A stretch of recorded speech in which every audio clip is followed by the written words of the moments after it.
Are you leaving money on the table with your CPP? Well, the majority of people are. The average Canadian is getting 40% less than the maximum payout. At Blueprint, we've helped a lot of Canadians optimize their CPP payouts. In this video, I'll dive deep into the average and maximum CPP payouts at age 60, 65, and 70, and I'll share some strategies to help you get closer to that max amount. Plus, I'll guide you on how to estimate your CPP benefits to see if you're currently on track to hit that target. Now, a surprising number of people don't know this, but not everyone receives the same amount of CPP at age 60, 65, and 70. Take a look at this table. For 2024, if you begin your pension at the standard age of 65, the maximum monthly amount you can receive is $1,364.60. However, the average monthly amount paid for a new retirement pension at age 65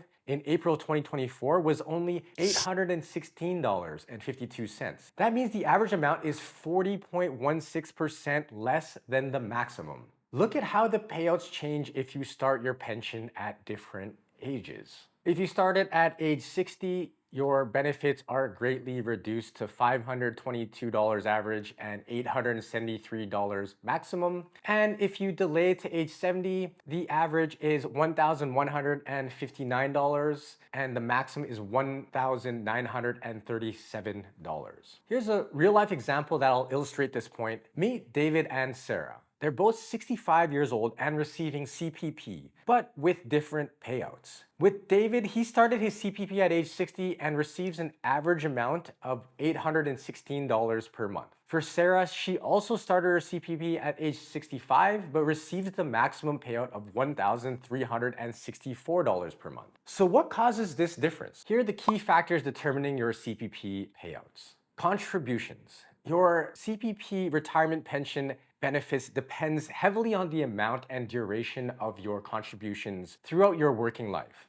And how the contribution works is that both employees and employers contribute based on earnings up to the yearly maximum pensionable earnings, otherwise known as a YMPE, which is $68,500 for 2024. Basically, to receive the maximum benefit, you need to contribute for at least 39 years and ensure your annual earnings meet or exceed the YMPE each year. And each year the YMPE changes. The more you contribute and the longer your contribution period, the higher your pension will be. The second biggest contributing factor is your average earnings, which directly relates to your contributions. Your average earnings over your career also affect the amount of CPP you receive. CPP payments are calculated based on your best 40 years of earnings. Higher average earnings throughout your career lead to higher CPP benefits. If your annual earnings are consistently high and meet or exceed the YMPE, your CPP benefits will be maximized. But be mindful of gaps in earnings. If you have years with low or no earnings, these can reduce your average earnings and therefore your CPP benefits. So going back to our example with David and Sarah, considering the contribution period, Sarah contributed to CPP for at least 39 years, and it was a very long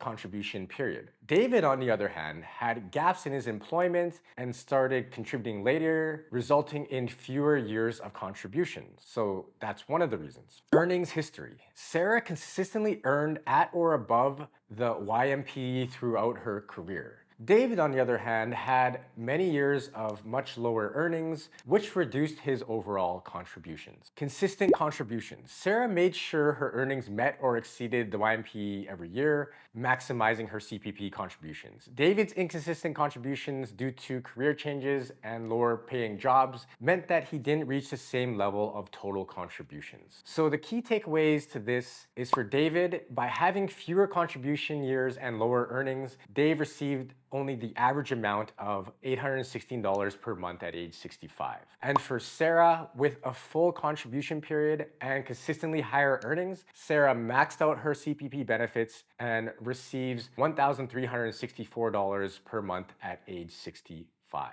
Basically, the high-level explanation to all of this is the more that you earn, the more you pay out of your paycheck to CPP, and therefore the higher your CPP benefits will be eventually. Now, I'll show you some ways that you could potentially go from below average or average CPP payments to the maximum. One way to increase your CPP payments are to work while receiving CPP. If you continue working while receiving CPP up to the age of 70, you could still contribute to the plan. These additional contributions will earn you a post-retirement benefit, which increases your monthly income. For example, meet Sarah. Sarah's 67 and she's still working part-time while receiving her CPP. By continuing to contribute, she earns additional post-retirement benefits, increasing her monthly CPP payouts. The second way is dropping out lower income years. For the general dropout provision, the CPP allows you to drop out up to 17% of your lowest income years from your calculation. This equals to around 8 years if you have contributed for 47 years from age 18 to 65. This helps to exclude periods of low or no earnings and results in a higher average earnings calculation. Like, for example, if you're just starting out your career, you have lower income, you could drop out those lower income years. Another way is the child rearing dropout. If you took time off work to raise children under the age of 7, you can exclude these lower earning years from your CPP calculation, which can increase your benefit. Disability provisions. If you experience periods of disability, these can adjust your lower earning years to your advantage, boosting your CPP pension.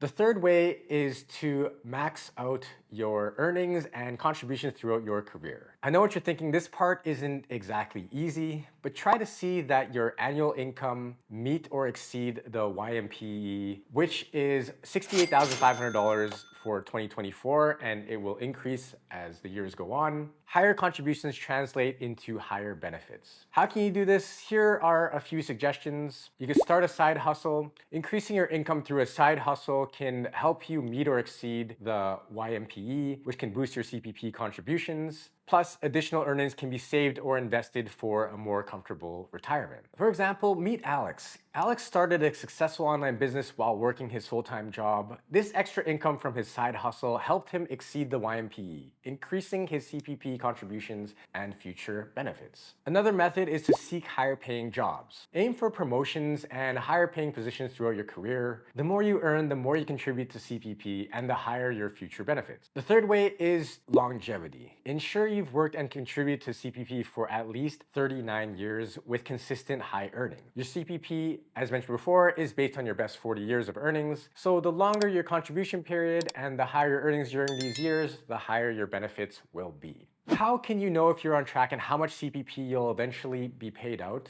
Well, here's how to estimate your CPP benefits in retirement. The first CPP estimation method is the rule of thumb. Now, CPP has recently been enhanced to provide bigger payouts. Previously, CPP was designed to replace 25% of average work earnings. But with the new enhancement, it can now replace up to 1/3 of your earnings, up to the YMPE. Let's say your average annual earnings were $40,000. Before the enhancement, CPP would replace 25%, roughly providing about $10,000 annually. After the enhancement, CPP now replaces about 1/3 of your earnings, providing $13,332 annually. Of course, there are maximum limitations to this, and that's how it's designed to help support lower income earners, and you would have to estimate it for every working year that you've had. So the calculation can get a bit tricky. So this method is best used as a very ballpark way to gauge your number. The second CPP estimation method is using calculators. Now, if you want a more tailored estimate, there are a couple of calculators you can use. The Government of Canada Retirement Income Calculator is pretty comprehensive and gives you a very detailed estimate of your future CPP payments. It's thorough and covers a lot of details, but it can take about 30 minutes to complete and isn't the most user-friendly experience. If you're looking for something quicker, Ativa's calculator here is a great option. It's fast and easy to use, although the further you are from retirement, the less accurate it will be.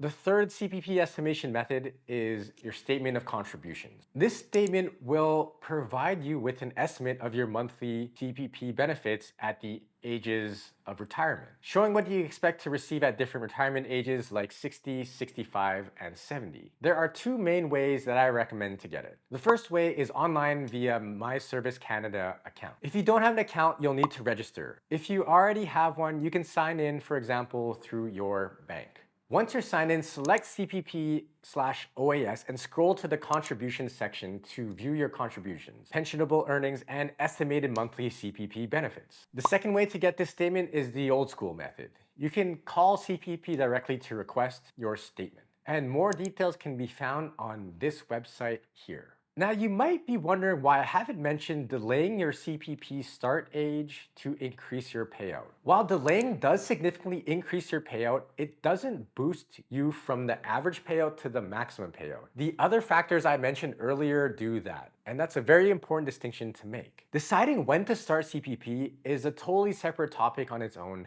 and I cover it in more detail in another video here. I want to address another important misconception is if someone retires early at age 60, some people believe that starting CPP benefits at 60 can help avoid penalties for having no income between 60 and 65. In reality, the reduction for starting CPP early is much more significant than the impact of a few zero or low income years. As a general rule of thumb, for most of our clients we work with, in most cases, it's better to delay your CPP as long as possible, even if you're not working at the age of 60. If you're still wondering if you're getting the most out of your CPP or not, at Blueprint, we've guided many Canadians in optimizing their CPP payouts, and we can help you out too. Visit our website for detailed insights and the written version of this video. Make sure to like and subscribe, and check out our next videos for some more tips.